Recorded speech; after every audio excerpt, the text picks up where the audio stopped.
മുഹമ്മദുൻ സല്ലല്ലാഹു അലൈഹി വസല്ലം ജനിച്ചത് ആ മാസത്തിലാണെന്ന് അള്ളാഹുവിന്റെ റസൂല് പറഞ്ഞിട്ടുണ്ട് എന്ന്.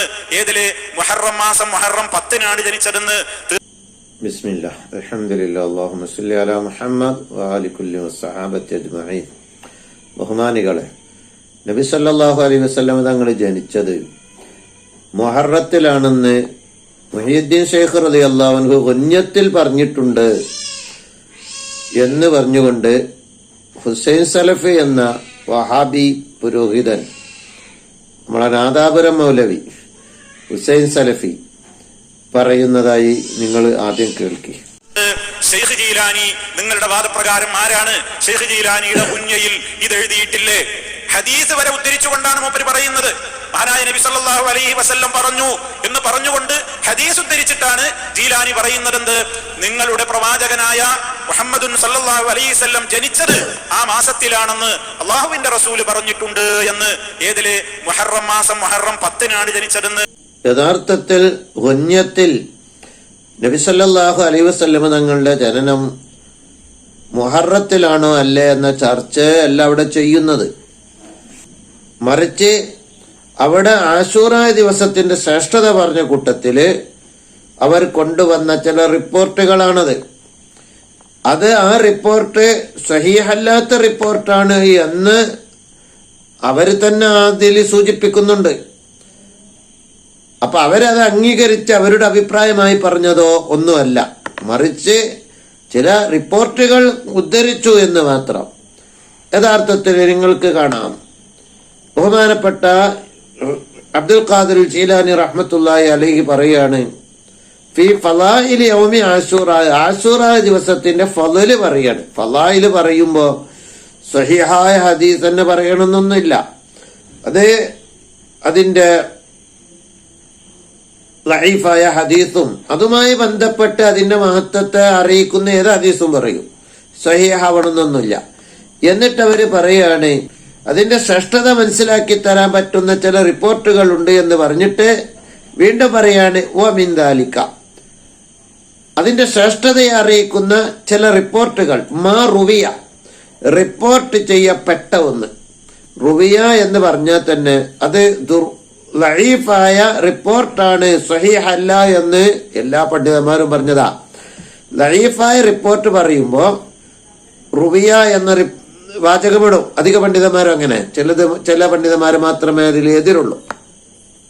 അപ്പൊ ഇത് ലഈഫാണ് എന്നതില് വ്യക്തമായ സൂചന പറഞ്ഞുകൊണ്ട് മഹാനവറുകൾ പറയും ഇങ്ങനെ ഒരു റിപ്പോർട്ടുണ്ട്, അത് അദ്ദേഹം അംഗീകരിച്ചു എന്ന് വരുമോ? എന്താണത്? അദ്ദേഹം അങ്ങനെ പറഞ്ഞിട്ട് അതിന്റെ കൂട്ടത്തിൽ പറയാണ് വഫി ലഫ്ലിൻ ആഖർ അൻ ഇബ്നു അബ്ബാസിൻ, ആ റിപ്പോർട്ടിൽ ഒരു പദമുള്ളത് ഇങ്ങനെയാണ്. അവസാനമായി പറയുന്നു വലിദ നബിയുക്കും മുഹമ്മദുൻ സല്ലല്ലാഹു അലൈഹി വസല്ലം ഫി യൗമി ആശൂറ. അപ്പൊ ആ റിപ്പോർട്ട് അനുസരിച്ച് ഇങ്ങനെയുണ്ട്. അപ്പൊ ഒരു റിപ്പോർട്ട് കൊണ്ടുവന്നു എന്നതല്ലാതെ അവരത് അംഗീകരിച്ചു കൊണ്ട് പറഞ്ഞതോ ഒന്നുമല്ല. റിപ്പോർട്ട് കൊണ്ടുവരാ, അത് പല പണ്ഡിതന്മാരും അങ്ങനെയുള്ള റിപ്പോർട്ടുകൾ അവരുടെ ഗ്രന്ഥങ്ങളിൽ കൊണ്ടുവരും. അതൊന്നും അംഗീകരിച്ച് പറഞ്ഞതല്ല. അവിടെ തന്നെ അദ്ദേഹം ഇതിന്റെ ഫളായില് പറയുമ്പോൾ, ആശൂറന്റെ ഫളായില് പറയുമ്പോൾ അതിൽപ്പെട്ട ഇങ്ങനെ ഒരു റിപ്പോർട്ടിൽ ഇങ്ങനെയുണ്ട് എന്നതൊരു ഫളലല്ല. ആ ഫളല് പറഞ്ഞതേ ഉള്ളൂ, അത് സ്വഹീഹായി അംഗീകരിച്ചതോ ഒന്നുമല്ല. ഇനി പിന്നെ അപ്പൊ അതാണ് ഹദീസ് എന്ന് പറഞ്ഞാണ്ട് മൗലവി പറഞ്ഞ കാര്യം അതാണ്. പിന്നെ ആശൂറയിന് ആശൂറ എന്ന പേരിടാനുള്ള കാരണം എന്ത് എന്ന് വിവരിച്ച സ്ഥലത്ത് മഹാനവറുകൾ പറയാണ് അതാണ് ഇയാൾ കൊണ്ടുവന്നില്ല. ശേഷം പിന്നെയും മുഹ്യിദ്ദീൻ ശൈഖ് പറയുന്നുണ്ട് മുഹറം 10-ന്റെ അന്ന് ആശൂറ എന്ന പേര് കിട്ടാൻ കാരണം, ആ ആശൂറ എന്ന പേര് കിട്ടാൻ കാരണം 10 നബിമാർക്ക് പ്രത്യേകമായ കാര്യങ്ങൾ ഉണ്ടായത് ആ ദിനത്തിലാണ് എന്നുള്ളത് കൊണ്ടാണ് എന്ന് പറഞ്ഞിട്ട് 10ാമത്തെ കാര്യമായിട്ട് പറയുന്നത് എന്താണ്? മുഹമ്മദുൻ സല്ലല്ലാഹു അലൈഹി വസല്ലമ ജനിച്ചത് ആ ദിവസത്തിലാണ്. കിതാബിന്റെ ബാലപാടും അതിന്റെ ശൈലി മനസ്സിലാക്കാത്തത് കൊണ്ടാണ്. അവര് പല അഭിപ്രായങ്ങളും കൊണ്ടുവരും. അതെല്ലാം കൂടി അവരുടെ അഭിപ്രായമാണെന്നോ അതെല്ലാം കൂടി അവർ അംഗീകരിച്ചോ എന്നൊന്നും വരൂല.